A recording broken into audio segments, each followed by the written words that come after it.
Assalamu alaikum. I am Muhammad Hassan Yusuf from Youth Talks.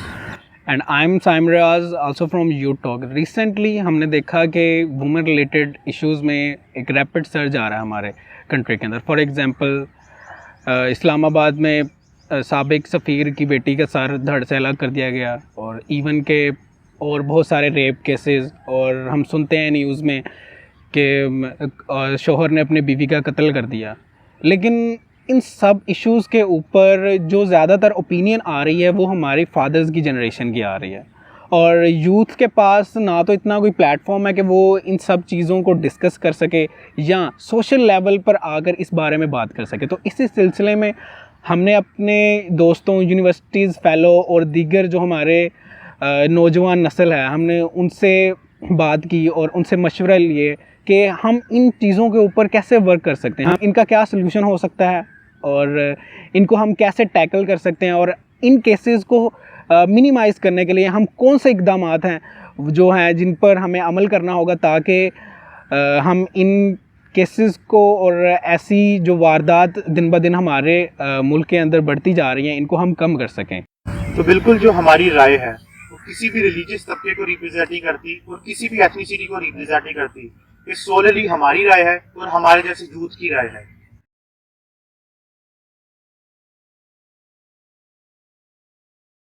जी हसान भाई, हम देखते हैं कि वुमेन के ऊपर एसिड अटैक्स होते हैं, इवन के छोटी बच्चियों के रेप केसेस दिन ब दिन बढ़ते जा रहे हैं, और डोमेस्टिक वायलेंस और वुमेन रिलेटेड इश्यूज़ जो हैं ये दिन ब दिन इनमें मज़ीद इजाफा होता जा रहा है।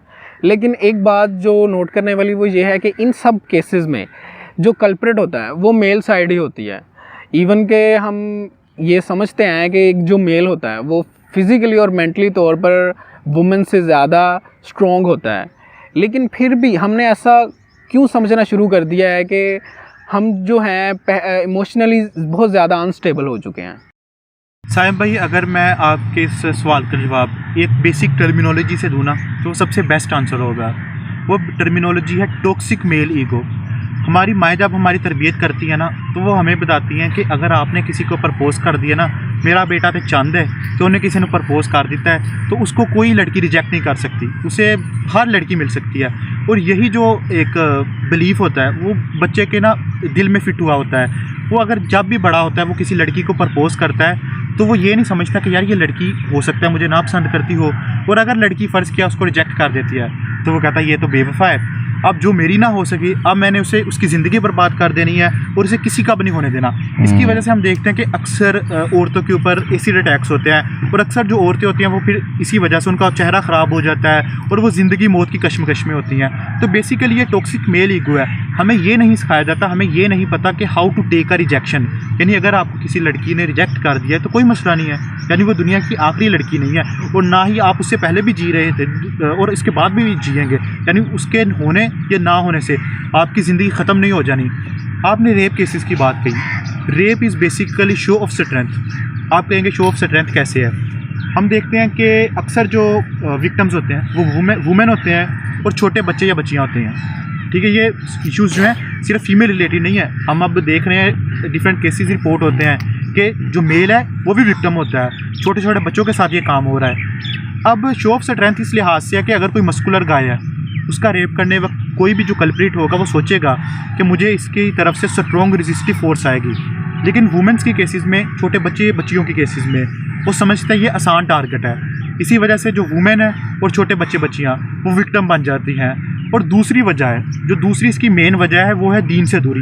हमारे जो रिलीजियस बिलीफ हैं कोई वो बहुत ज़्यादा स्ट्रॉन्ग नहीं है और ना ही वो बिल्कुल कुरान और सुन्नत के मुताबिक हैं, जिसकी वजह से ये इस तरह के केसेस में हमें बेसिकली ना रिलीजन इस वक्त सपोर्ट कर रहा है, रिलीजन हमेशा से सपोर्ट करता है, लेकिन जिस तरह के हमारे बिलीफ्स हैं वो वैसा सपोर्ट नहीं कर रहा, क्योंकि हमारे बिलीफ्स रिलीजन के मुताबिक है ही नहीं है। हसान भाई, आपने बात की ना फिज़िकल स्ट्रेंथ की, लेकिन अगर हम इसको एक तालीमी पर्सपेक्टिव से भी देखें तो क्या मतलब तालीम की कमी की वजह से भी इन केसेस में इजाफा हो रहा है? बिल्कुल, मैंने जो टॉक्सिक मेल ईगो की बात की है वो बेसिकली कौन सिखाएगा हमें? सबसे पहले मैंने बात की माँ की। इसमें ज़रूरी नहीं है कि माँ ही है, बाप है। यानी देखें, जो बाप होता है ना, वो जो बाप का रवैया होता है उसकी माँ के साथ, बच्चे की माँ के साथ, उस बच्चे का वही रवैया होता है बाकी वुमेंस की तरफ। अगर बाप अपनी बीवी के साथ बहुत ज़्यादा अच्छे रवैये से बात कर रहा है, बहुत ज़्यादा खुश अखलाक है, कभी उसके ऊपर हाथ नहीं उठाया, कभी कोई ऐसी बात नहीं की कि कभी अपनी बीवी को गाली नहीं दी, तो मैं छोटी से कहता हूँ कि उसका बेटा भी इसी तरह का निकलेगा। कोई एक इक्का दुक्का केस तो हो जाते हैं कि इस तरह वो बुरी सोबत लग जाए जिसकी वजह से ऐसा हो जाए, लेकिन ज़्यादातर जो केसेस है वो इसी तरह के बच्चे की जो पहली तालीम का है वो उसकी माँ है, हाँ। उसके बाप है। इसी तरह हमारी अगर जो हम किसी कॉलेज जाते हैं, स्कूल जाते हैं, उसका भी बहुत ज़्यादा रोल है। वो हमें बताए कि भाई इस तरह के इश्यूज़ के क्या इम्प्लीकेशंस होते हैं, क्या इसकी वजूहात होती हैं, इनसे कैसे बचना है, इनके क्या सॉल्यूशंस हैं, अगर ना अस्तगफिरुल्लाह आपके साथ कोई ऐसा वाक़या हो जाता है आपने कैसे इसको डील करना है।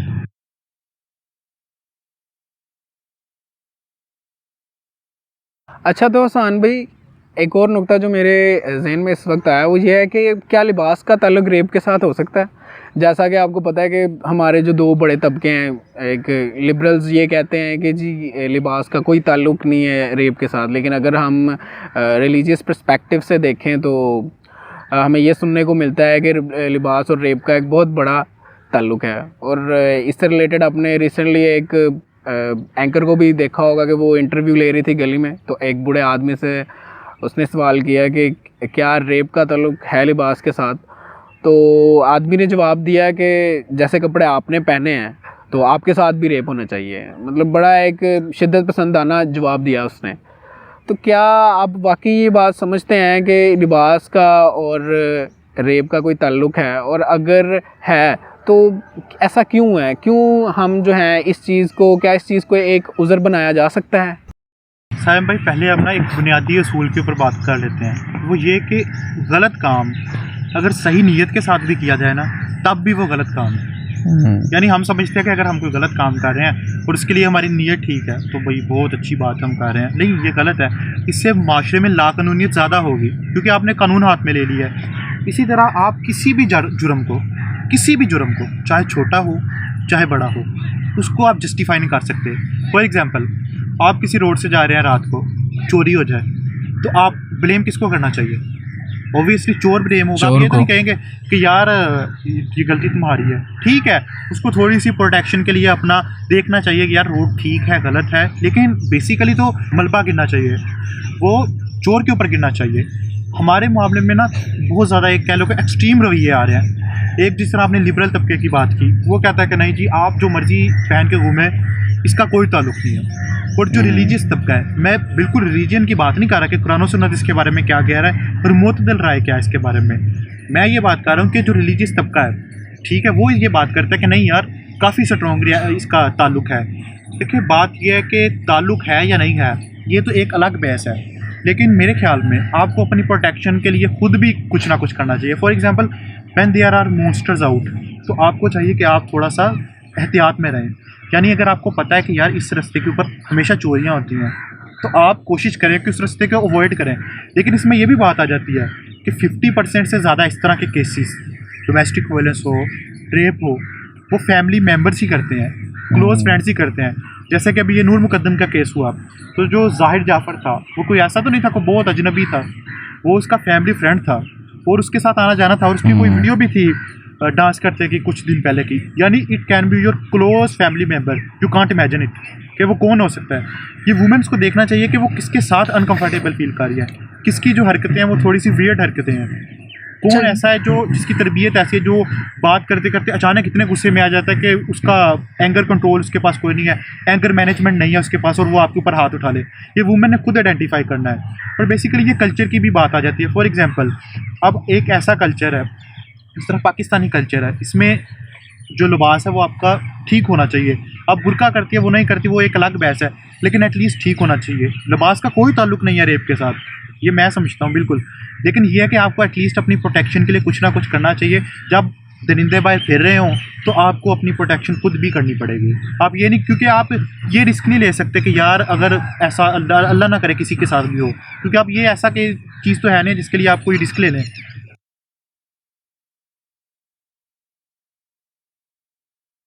ठीक है, पाकिस्तान में जो है ना एक एजुकेशन है जिसका मतलब बड़ा फुकदान पाया जाता है, जिसे हम बेसिकली कहते हैं जी सेक्स एजुकेशन है जी। वो इवन फॉरेन कंट्रीज़ में जो है वो बच्चों को ये तक सिखाया जाता है कि आपके पेरेंट्स के अलावा अगर आपको कोई इमोरली अगर आपको कोई टच भी कर रहा है तो कौन कौन सी प्लेसेस है जहाँ वो आपको नहीं टच कर सकता, मतलब बताया जाता है। इवन के कह लें कि जब वो नर्सरी क्लास में ही होते हैं, प्रेप क्लासेस में होते हैं, तभी से उनको जो है अपनी हिफाजत करना सिखा दिया जाता है, सिखाना शुरू कर दिया जाता है। जैसे अभी आपने बात की कि जो है बुर्का पहनना या नहीं पहनना वो एक अलग मसला है, लेकिन जब बाहर दरिंदे फिर रहे हो तो अपनी हिफाजत के लिए खुद ब खुद कुछ ना कुछ लाजमी करना चाहिए। और थोड़ी सी नज़र हम वो उस्मान मिर्ज़ा वाले केस पे भी डाल लें। वो अभी तो हमने स्टार्ट में ये बात की ना कि रिजेक्शन हो जाती है और जो है फिर लड़के जो हैं फिर बहुत सारे जो गलत तरीक़ों से जो है वो लड़की को अप्रोच भी करना चाहते हैं, लेकिन अगर फिर भी नहीं कर पाते तो वो ये ठान लेते हैं कि हमने उसकी ज़िंदगी बर्बाद कर देनी।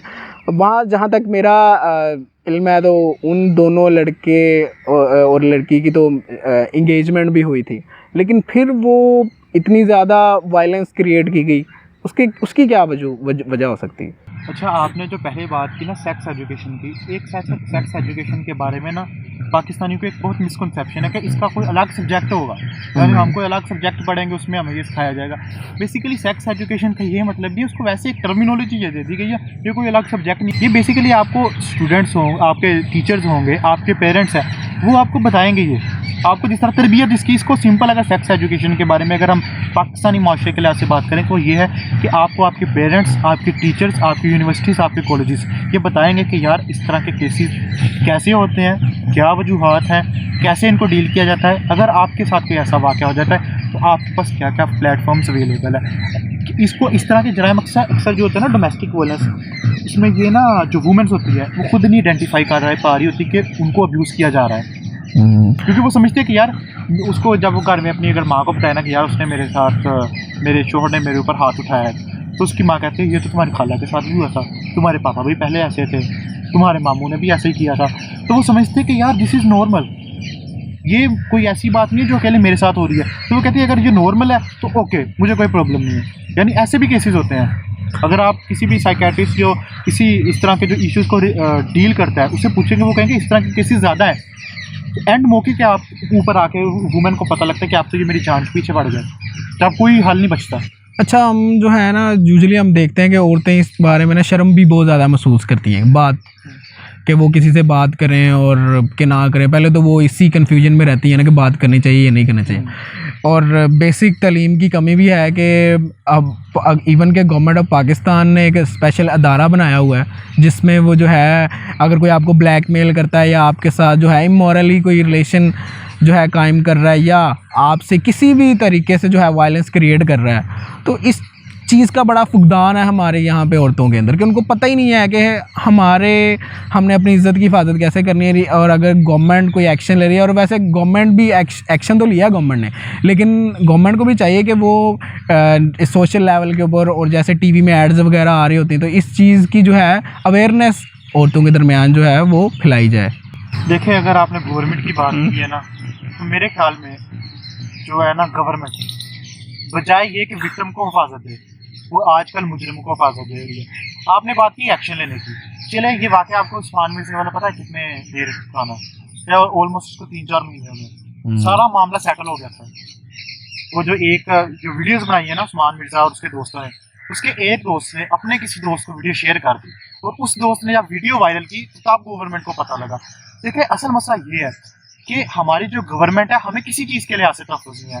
यानी हमारी स्टेट है वो बेसिकली एक नाम की स्टेट रह चुकी है इन इशूज़ में। आप कहीं भी जाकर शिकायत लगाते हैं तो आप कहेंगे कि ये आपका कसूर होगा। आप डोमेस्टिक वायलेंस की बात करें तो मर्द तो होती है ऐसे, डोमेस्टिक वायलेंस कर ले तो क्या हो गया? अगर वो ड्रग्स करता है तो क्या हो गया? ऐसा होता है। अगर वो कोई शराब पी रहा है तो रात को जुआ खेलता है तो क्या हो गया? अगर उसका किसी और लड़की के साथ फेयर है, मर्द ऐसे करते हैं। देखिए, ये जो इस तरह की जो होती है ना, इसको स्लैंग्स कह लें, जो भी कह लें, इस तरह के जो अल्फाज होते हैं ये बेसिकली वुमेन को डिग्रेड कर देते हैं और वो खुद समझते हैं कि नहीं, शायद मैं ही इस चीज़ की रिस्पॉन्सिबल हूँ, मुझे ये बियर करना चाहिए।